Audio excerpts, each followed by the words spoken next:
Eu vi teus olhos e senti tua mão sobre minha fronte.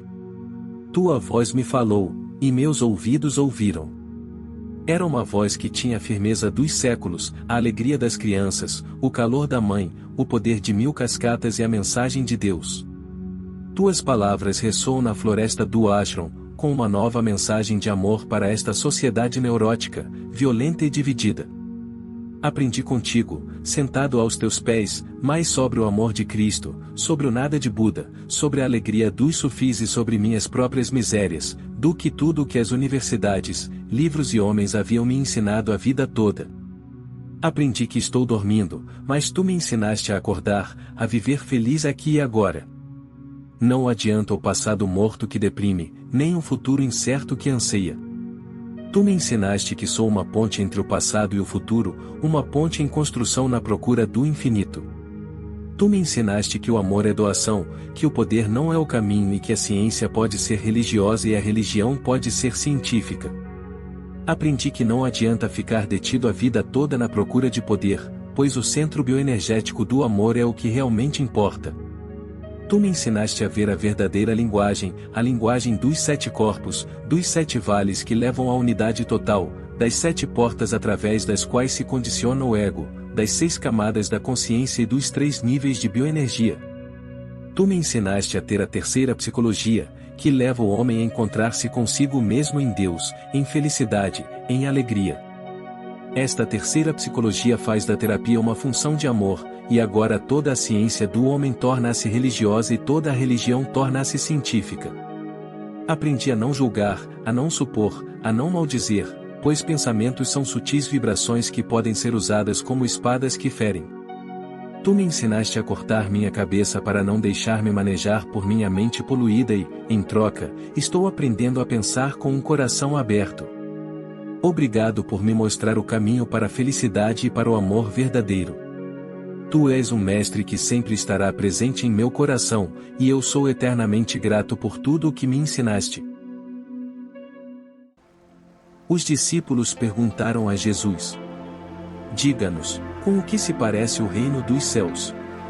E ele respondeu: É como a semente de mostarda, a menor entre todas as sementes, mas quando cai em terra fértil dá origem a uma grande árvore que se torna abrigo para todos os pássaros do céu.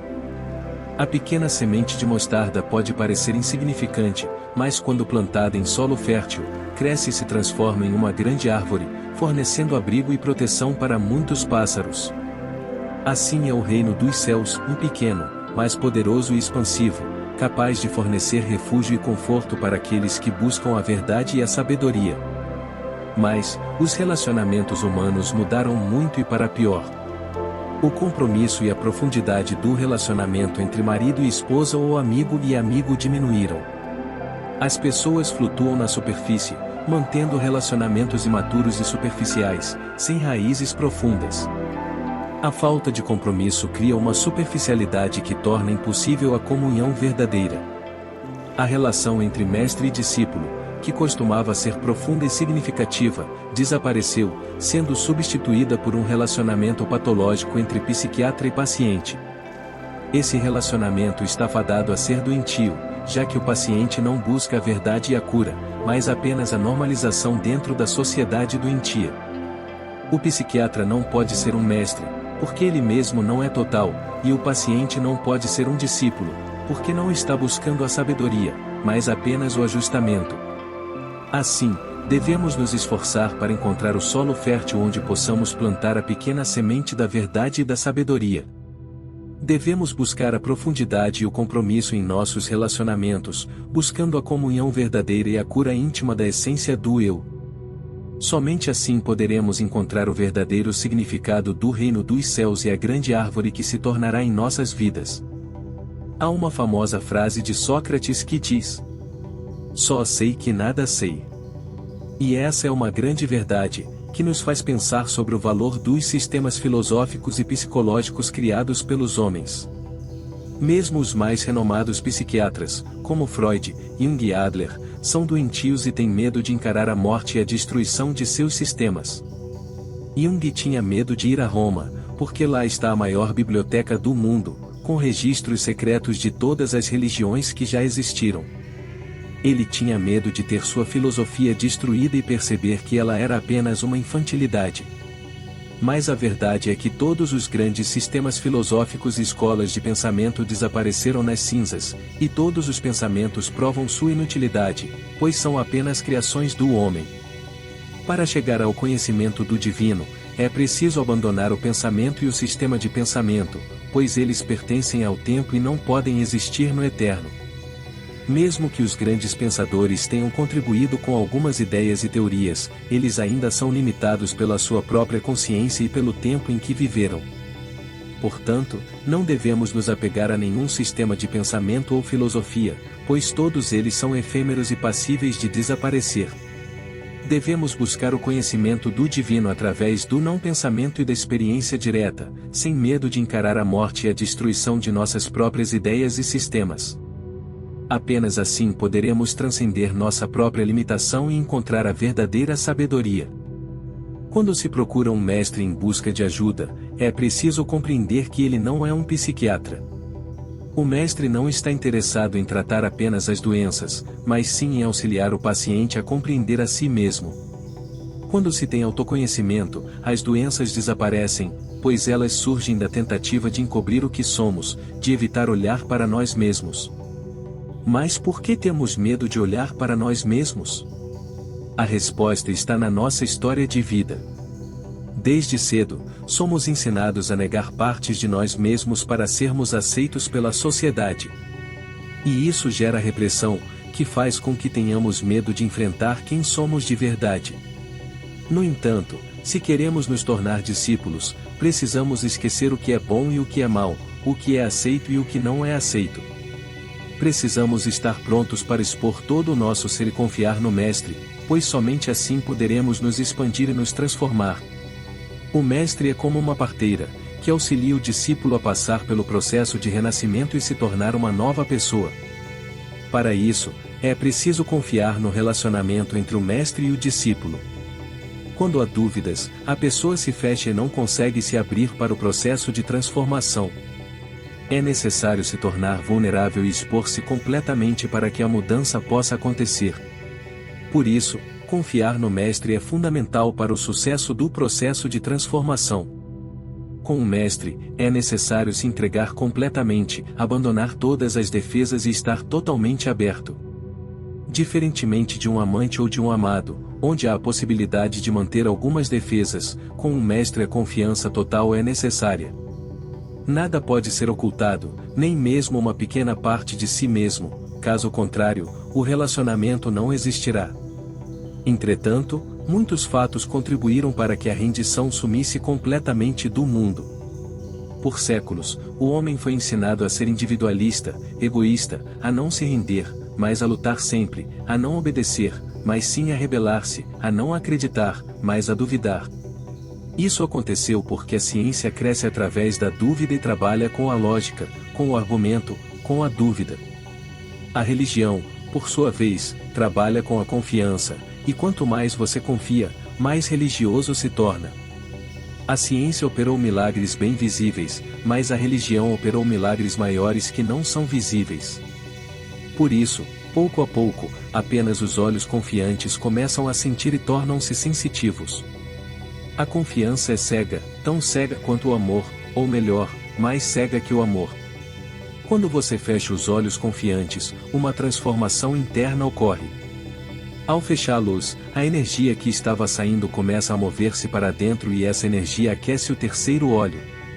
O terceiro olho não é algo físico, é justamente essa energia que estava se movendo para os objetos exteriores e que agora retorna à fonte. Esse retorno transforma-se no terceiro olho, na terceira forma de ver o mundo. Apenas por esse terceiro olho é que Buda pode ser visto, apenas por esse terceiro olho é que Jesus pode ser compreendido. Se você não tiver o terceiro olho, Jesus poderá estar aqui, mas você não o verá. Em sua cidade natal, as pessoas pensavam que ele fosse apenas o filho do carpinteiro José. Ninguém pôde reconhecer o que estava acontecendo com ele. Que ele não era mais o filho do carpinteiro, que havia se transformado no Filho de Deus, mas esse é um fenômeno interno. Quando Jesus declarou: "Eu sou o Filho do Divino", do Pai que está no céu." As pessoas riram e disseram: "Ou você ficou louco, ou é um tolo, ou então é um homem muito astuto.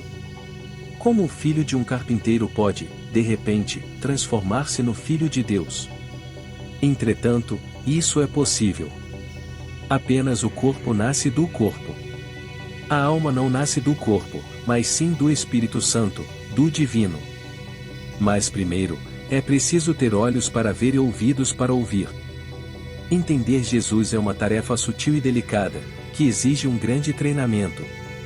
É como a música clássica, que requer um aprendizado de muitos anos para que seus ouvidos possam captar o sutil e apreciá-la em toda a sua complexidade. A música popular, do dia a dia, não representará nada comparada à música clássica, pois não tem a mesma delicadeza.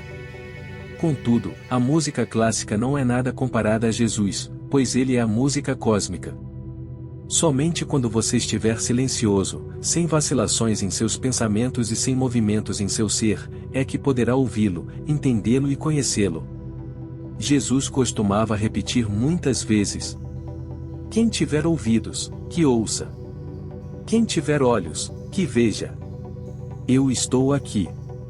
Ele falava em outra dimensão de entendimento, que apenas um discípulo pode compreender. Muito poucos entenderam Jesus, mas isso está na própria natureza das coisas. Eram pessoas comuns, como um pescador, um camponês, um sapateiro, uma prostituta. Eram pessoas comuns, as mais comuns entre as comuns. O que os tornou especiais? A humildade e a confiança, características que os homens extraordinários perderam. O camponês é um exemplo de confiança. Ele coloca as sementes no campo e acredita que elas brotarão e crescerão na estação certa. Por viver em contato com a natureza, não tem necessidade de duvidar. As árvores, as plantas, os rios e as montanhas não são traiçoeiros, astutos ou criminosos, e não há necessidade de se precaver. Quando se chega perto de uma árvore, sente-se a beleza. A beleza não vem da árvore, mas de dentro de você, porque com a árvore não há necessidade de proteção. As pessoas que vivem em contato com a natureza são mais confiantes. Num país menos industrializado, menos mecanizado, com menos tecnologia, onde as pessoas podem viver em contato maior com a natureza, existe mais confiança. É por isso que é difícil conceber Jesus nascendo em Nova York. Aqueles que viveram em contato com a natureza foram capazes de entender Jesus, porque tinham a humildade e a confiança para isso.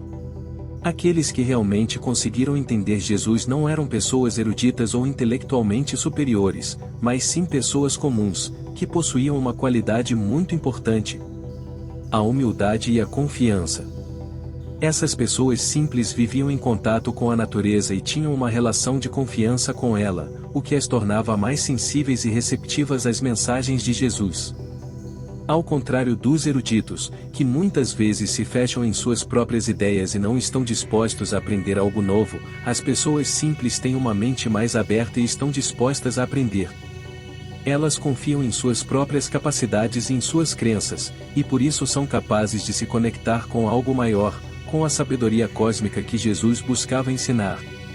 Para entender Jesus, é preciso estar em paz consigo mesmo, sem vacilações no pensamento e sem movimentos internos que possam atrapalhar a conexão com o divino. É preciso estar aberto e receptivo, como um camponês que confia na natureza e espera pacientemente pelo florescimento das sementes que plantou. Jesus é como a música cósmica, que só pode ser compreendida por aqueles que estão dispostos a passar por um longo treinamento e a desenvolver um ouvido muito sensível. Mas, ao contrário da música, que pode ser apreciada por poucos, Jesus está presente em todos nós, basta estar disposto a ouvi-lo e a entendê-lo. Os pescadores olhavam para o horizonte enquanto lançavam suas redes ao mar. Era uma manhã tranquila, como tantas outras. Mas algo diferente aconteceu naquele dia.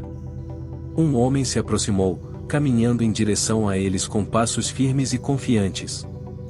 Seu olhar era intenso e sua presença era magnética.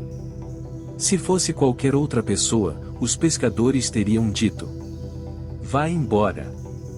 Não desperdice meu tempo." mas eles olharam para aquele homem sem hesitar. O sol acabará de nascer e sua beleza era deslumbrante. Seus olhos eram mais profundos do que o mar e mais radiantes do que o sol. Eles deixaram suas redes de lado e seguiram Jesus. Isso é confiança. Eles não perguntaram quem ele era. Eles não o conheciam, ele não era daquele povoado, eles nunca o tinham visto, nunca o tinham ouvido.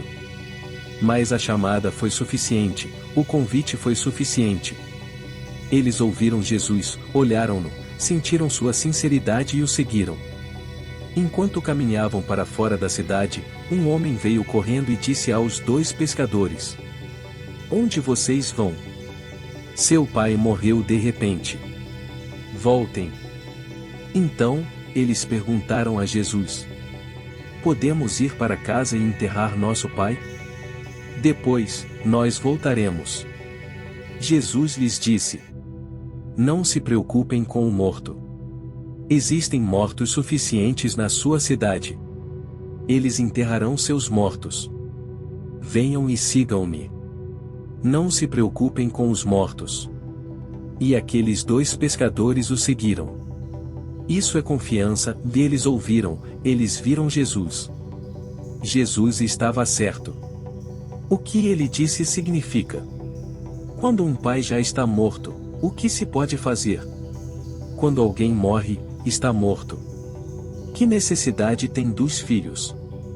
E existem mortos suficientes no povoado, eles farão o que é necessário, farão o ritual, enterrarão seu pai. Venham, sigam-me. E eles seguiram sem olhar para trás, nunca mais voltaram. Confiança significa não olhar para trás. Confiança significa não mais voltar. Uma mente que duvida está sempre olhando para trás, pensando no que não foi feito, pensando em qual será a melhor alternativa. Mas os pescadores seguiram Jesus. Se você segue um homem como Jesus, mais cedo ou mais tarde será contagiado por ele. Mas, no começo, é preciso segui-lo. Mais cedo ou mais tarde, sentirá que ele é o Filho de Deus, e através dele, compreenderá que também é Filho de Deus. Mas, no começo, é preciso confiar. Se a dúvida existir no começo, as portas serão fechadas. Há alguns séculos atrás, mestres e discípulos mantinham uma relação próxima e profunda. A sabedoria era passada de geração em geração através da convivência e do ensinamento direto. Entretanto, com o triunfo da ciência, essa relação desapareceu. A ciência se desenvolveu em uma velocidade sem precedentes, e com isso, muitos milagres foram alcançados. Porém, esses milagres, inúteis para a felicidade humana, causaram a diminuição da felicidade. A tecnologia avançou, e embora tenha criado mais conforto, ela também gerou a sensação de inutilidade, de vazio e de futilidade. As máquinas fazem tudo com muito mais perfeição, tornando o homem obsoleto, antiquado. O homem moderno sente que não tem mais qualquer razão de ser, porque ninguém precisa dele. As crianças já não necessitam tanto, porque o governo e as sociedades estatais podem tomar conta delas, e os velhos não precisam mais porque existem asilos do governo e do Estado que podem cuidar de suas necessidades. Antigamente, as pessoas eram necessárias. Um místico judeu, chamado Hillel, disse a Deus em sua oração que Deus também precisava dele. Quando todo o universo precisa de você, você tem uma razão de ser, um significado, uma fragrância. Mas agora, ninguém precisa mais do homem. A tecnologia criou o conforto e tornou-o dispensável. Ela tem feito melhores casas, mas não melhores homens, porque para isso é necessária outra dimensão: a da consciência. A ciência não pode criar um Buda ou um Jesus, mas pode criar uma sociedade onde um Buda seja impossível. A falta de confiança na vida tem tornado cada vez mais difícil a existência de um homem simples e inocente. Embora os Budas, Tirthankars e Jesus ainda existam, é difícil encontrá-los em uma sociedade que não os reconhece. Jesus viveu em uma época de profunda confiança, e somente através desta confiança podemos compreender a glória e o significado de sua existência. Jesus, em um de seus ensinamentos, foi perguntado pelos discípulos como era o reino dos céus. Eles não estavam ali para argumentar, mas sim para aprender. Quando uma pergunta é inocente, significa que não se sabe a resposta. E só então Jesus pode respondê-la. Então, Jesus diz que é como um tesouro escondido em um campo, que um homem encontra e esconde novamente, feliz por tê-lo encontrado. E então ele vai e vende tudo o que tem para comprar o campo. Jesus também diz que o reino dos céus é como uma rede lançada ao mar, que apanha peixes de todos os tipos. Quando está cheia, os pescadores a puxam para a praia e separam os peixes bons dos ruins. Essas parábolas de Jesus nos mostram que o reino dos céus é algo valioso e precioso, que requer busca e sacrifício. É como um tesouro que devemos buscar e valorizar acima de tudo. E é como uma rede que apanha todos os tipos de pessoas, mas que no final, as separa entre aqueles que são bons e aqueles que são ruins. Essas lições são importantes para nós hoje em dia, em um mundo que valoriza mais a tecnologia e a ciência do que os valores espirituais. Precisamos buscar o reino dos céus com a mesma dedicação e determinação que um homem busca um tesouro escondido. E precisamos nos esforçar para sermos bons peixes na rede do reino dos céus, para que possamos ser separados dos ruins no final. Somente assim poderemos encontrar a verdadeira felicidade e significado em nossas vidas, independentemente de quanto a tecnologia avance ou de como a sociedade evolua. Precisamos nos conectar com a dimensão da consciência e encontrar nossa razão de ser, para que possamos viver em paz e harmonia conosco e com o mundo ao nosso redor. O discípulo fez uma pergunta, mas não sabia a resposta. Ele simplesmente não sabia e, por isso, perguntou. É importante observar que, ao fazer uma pergunta, devemos nos certificar de que não estamos perguntando porque já temos uma resposta ou algum conhecimento. Caso contrário, não haverá um verdadeiro encontro. Mesmo que alguém responda, a resposta não chegará até nós porque não estamos vazios o suficiente para recebê-la.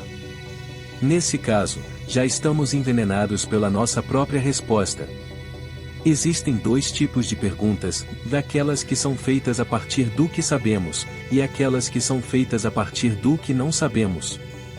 A primeira não leva a um diálogo verdadeiro porque já temos uma resposta. Já a segunda, feita a partir da nossa ignorância, nos torna verdadeiros discípulos, pois estamos com sede de conhecimento e prontos para receber. Quando sabemos que não sabemos, nos tornamos humildes e receptivos à resposta. Jesus sempre falava sobre o reino dos céus, mas essa terminologia criava muita perturbação porque a palavra reino é política e os políticos ficaram com medo. Eles crucificaram Jesus porque pensaram que ele queria criar um outro reinado e fazer uma revolução. Jesus não era um revolucionário deste mundo, ele era um mestre revolucionário do mundo interior. Mesmo os discípulos não compreendiam completamente o que ele estava falando. Com paciência e sabedoria, Jesus guiava seus discípulos no caminho da compreensão. Ele sabia que não poderia simplesmente dar respostas prontas, pois isso não levaria a uma verdadeira transformação interior. Era necessário despertar a sede pelo conhecimento, a humildade para admitir a própria ignorância e o desejo sincero de aprender. Quando você se encontra com um mestre, ocorre um encontro entre duas dimensões distintas. É como o encontro entre o céu e a terra, no ponto onde um termina e o outro começa. Se houver confiança, você pode voar para o céu, mas se não houver, ficará preso à terra. O mestre traz consigo um perigo. O reino dos céus é um tipo de reino que é diametralmente oposto ao reino deste mundo. Jesus falou muito sobre ele, mas foi difícil para as pessoas entenderem.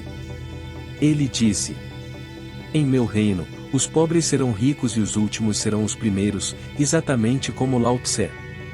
Ele disse que o mais humilde seria o mais importante, o mais pobre seria o mais rico e que aquele que não era reconhecido aqui seria reconhecido lá, tudo ao contrário. E é assim que deve ser. Tudo neste mundo está de cabeça para baixo, e para colocá-lo da maneira correta, deve ser posto de cabeça para cima. Mas aos nossos olhos, parecerá invertido, de cabeça para baixo, um estado de caos é necessário. Buda tornou-se um mendigo, o último homem deste mundo. Ele era um rei, mas o reino de Deus pertence ao último. Ele deixou seu reino porque o reino deste mundo é totalmente inútil, é um fardo sem importância. Você o carrega e, no entanto, ele não é fonte de alimentação. Ao contrário, ele o destrói, o envenena, de uma forma tão suave que você nem percebe. Um homem estava bebendo quando seu amigo chegou e disse: "O que você está fazendo? Não vê que isso está envenenando você aos poucos?" O homem disse: "Eu sei, mas não estou com pressa. Tudo o que você chama de vida é apenas um lento veneno porque, no final, ela o leva à morte. Ela o mata, nunca faz outra coisa. Você pode não estar com pressa, mas isso não faz diferença na qualidade do veneno. Ele pode ser vagaroso, pode não estar com pressa, mas ainda assim o matará. O reino da morte é o mundo terreno, enquanto o reino da vida eterna é dos céus, conforme afirmou Jesus quando disse: Quem estiver pronto, que venha comigo. E eu lhes darei vida." Em uma ocasião, Jesus passou por um povoado e pediu água a uma mulher que estava retirando água de um poço. Ela respondeu que não poderia oferecer água, pois pertencia a uma casta inferior. Jesus, no entanto, pediu que lhe desse água e prometeu que, em troca, lhe daria a água do seu poço, para que nunca mais tivesse sede. Os discípulos perguntaram a Jesus como seria o reino dos céus, pois o desconhecido só pode ser explicado por meio de comparação, daí a existência de mitos. A mitologia tenta explicar o desconhecido por meio de algo conhecido, para trazer algum entendimento a partir do que se conhece. Mas, o reino dos céus não pode ser explicado diretamente, pois só é possível conhecê-lo ao entrar nele. Qualquer explicação seria incorreta, pois a verdade não pode ser dita. Assim, Jesus, Buda e Lao Tse tentaram explicar o desconhecido por meio de símbolos conhecidos e contar parábolas, mitos e histórias, o que é uma tarefa difícil. Algumas pessoas tolas tentam analisar os mitos e depois dizem que não são verdadeiros, mas ninguém afirmou que mito é história. Os mitos são símbolos que indicam o desconhecido. Assim, é como se alguém pegasse um marco na estrada com uma flecha que indicasse dela e dissesse que não existe tal cidade, depois de dissecar a pedra, a flecha e a tinta. Os mitos são como marcos e flechas que apontam para o desconhecido, não são a meta, apenas indicam a direção. Pois não se pode perguntar o que é o reino dos céus. Essa pergunta seria demais e não haveria resposta. Podemos apenas perguntar como é o reino dos céus, ou seja, pedir algumas indicações para entendermos melhor. É como se um homem cego perguntasse o que é a luz. A própria pergunta impede a resposta, pois a luz pode ser conhecida apenas por quem pode vê-la. Mas se o cego perguntasse como é a luz, isso significaria pedir informações na linguagem dos cegos.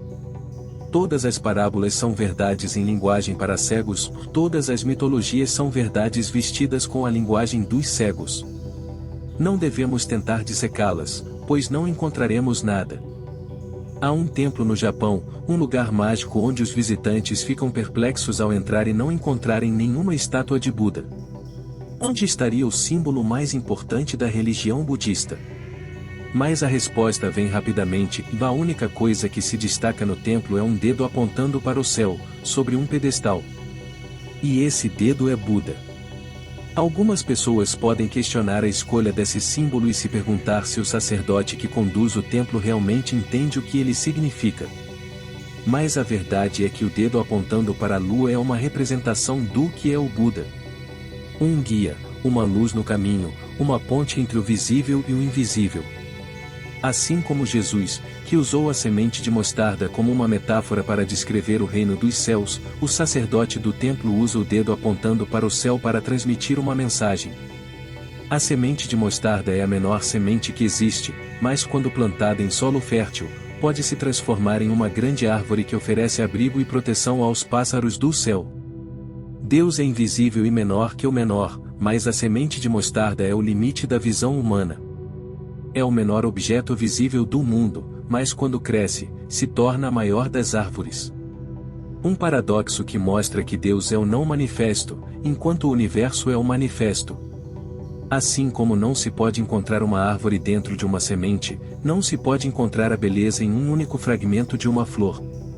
A verdade é maior do que a soma de suas partes, e é preciso olhar para o todo para compreendê-la. O templo sem estátuas de Buda e a semente de mostarda são símbolos que nos convidam a refletir sobre o divino e o invisível. O que é Deus? O que é a verdade? São questões que não têm respostas fáceis, mas que podem ser acessadas através de uma jornada interior. E é isso que o templo com o dedo apontando para o céu nos convida a fazer, olhar para dentro de nós mesmos em busca da verdade. Uma melodia não é simplesmente a soma de notas e sons que a compõem, é algo maior. Quando essas notas se encontram, surge a harmonia, que não existia quando as notas estavam isoladas. Estou falando com você. Você pode dissecar minhas palavras e encontrar um dicionário em cada uma delas, mas não pode me encontrar no dicionário. Depois você pode dizer: todas as palavras estão aqui. Então, por que se preocupar? Certa vez, Mark Twain foi ouvir um sermão de um amigo seu que era padre. O amigo havia insistido muitas e muitas vezes. Ele era um grande orador, altamente apreciado, seus discursos eram muito poéticos. Quando ele ia falar, a igreja ficava cheia. Mas Mark Twain nunca o ouvia. O amigo insistiu muitas vezes até que Mark Twain resolveu: está bem. Irei neste fim de semana.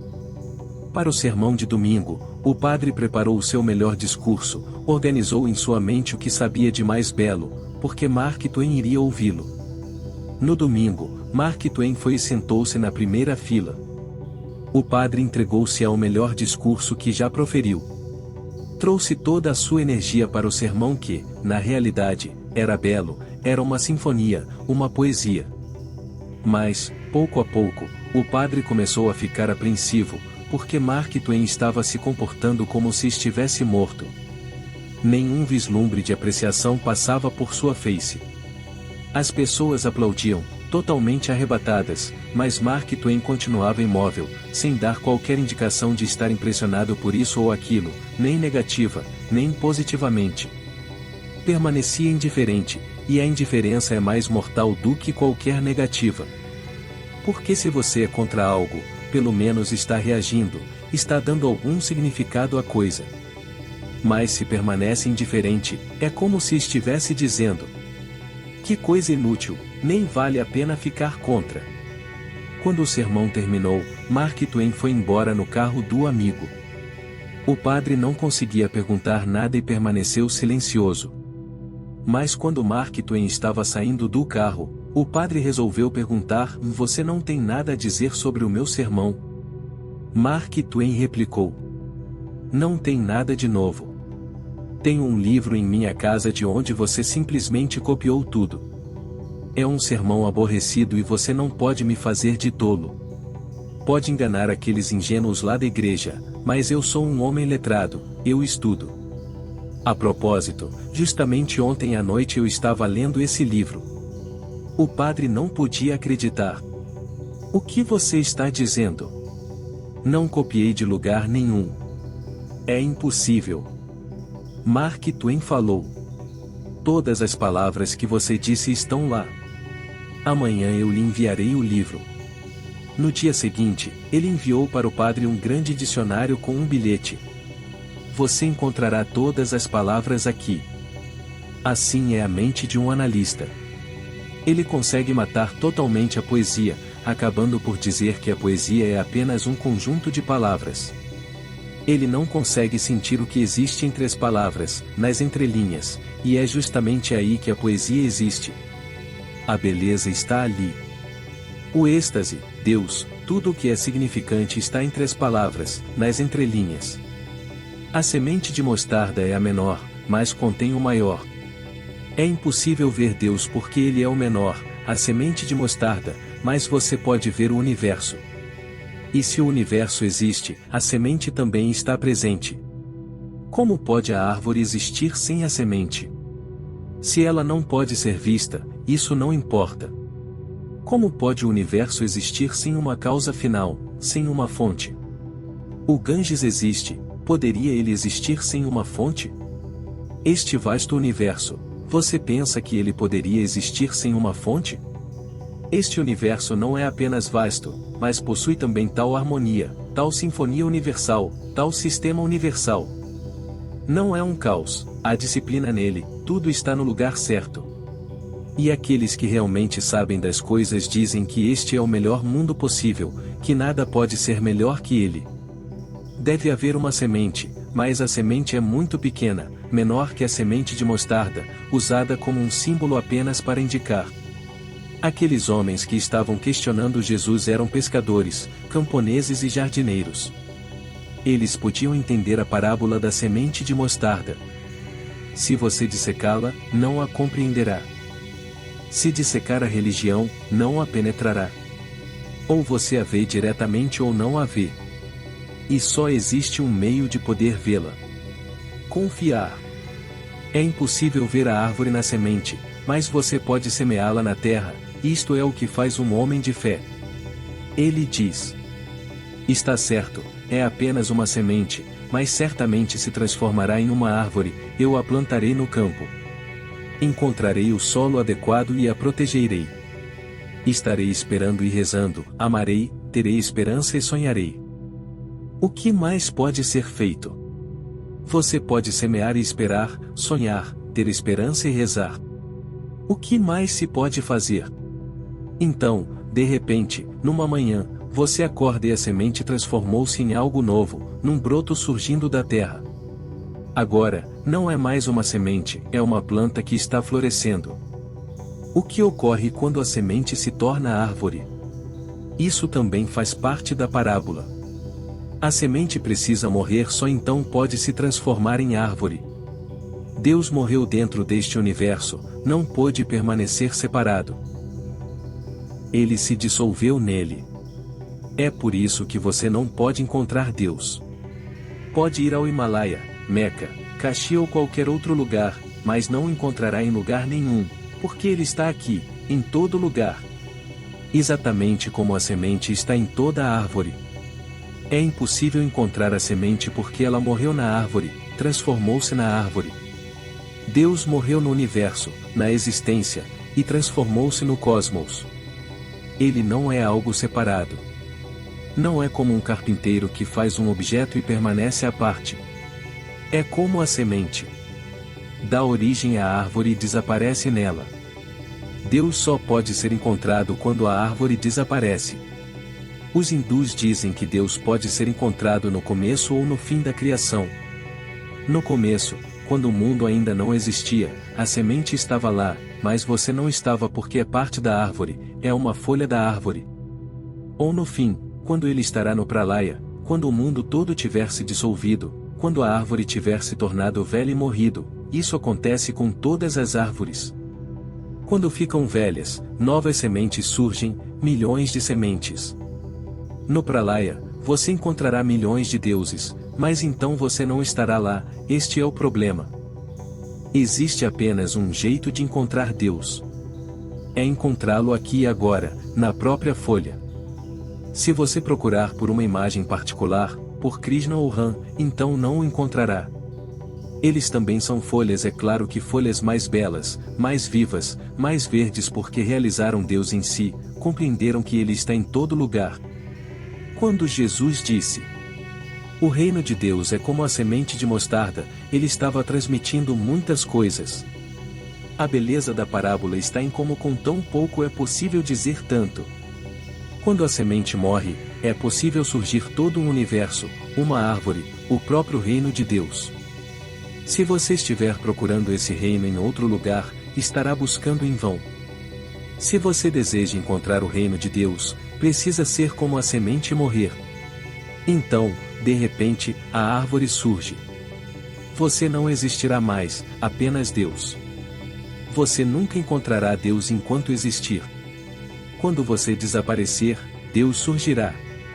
Na verdade, o encontro nunca ocorre. Quando você não existe, Deus está presente, é o vazio em suas mãos. Quando você não é mais ninguém, Deus está presente. Novamente um paradoxo: a semente contém a árvore, mas a semente também pode matar a árvore. Se a semente tiver medo da morte, o próprio invólucro se tornará uma prisão, ou a própria casca que protegia a árvore antes de encontrar o solo certo se tornará uma prisão, então a árvore morrerá na semente. Vocês são como sementes que se tornaram prisões. Buda é uma semente, Jesus é uma semente, cuja casca não é mais uma prisão, é uma semente, uma casca que morreu, dando origem a uma árvore. Ele lhes disse: é como a semente da mostarda, a menor entre todas as sementes, mas que quando cai em terra fértil deu origem a uma grande árvore que se torna abrigo para todos os pássaros do céu. Mas quando cai em terra fértil, a terra certa é necessária. Apenas a morte da semente não é suficiente, porque ela pode morrer em uma pedra e nenhuma árvore nascerá, ou haverá apenas morte. É preciso encontrar o solo certo, a terra certa. Esse é o sentido de ser um discípulo. Ser discípulo implica em preparo, em aprendizado para se tornar terra fértil. A semente já existe, mas a terra certa, a terra fértil precisa ser encontrada. A árvore já está em seu interior, a única coisa que o mestre pode lhe dar é a terra certa. Ele pode cultivá-lo, pode remover as ervas daninhas, pode tornar o solo rico para recebê-la. Ele pode enriquecer o solo com fertilizantes, ele é um jardineiro. Você já tem tudo dentro de si, mas precisa de um jardineiro, caso contrário, jogará as sementes em qualquer lugar. Elas podem cair no asfalto e morrer, podem cair na calçada e as pessoas pisarão nelas e as matarão. É necessário alguém para protegê-lo quando você estiver morrendo. Observe o que acontece quando uma criança vai nascer. Ela precisa de uma parteira. A parteira é necessária porque o momento é delicado.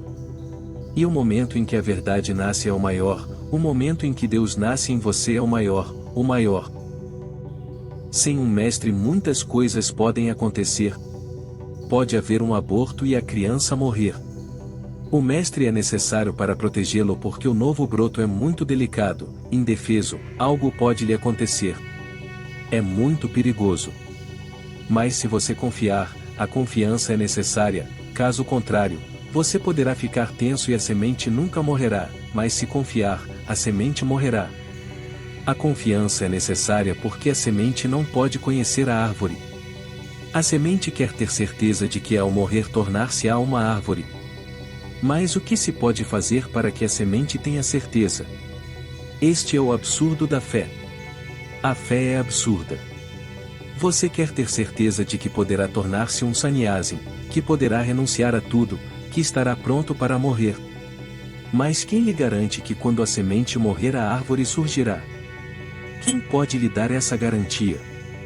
Como essa garantia pode ser dada?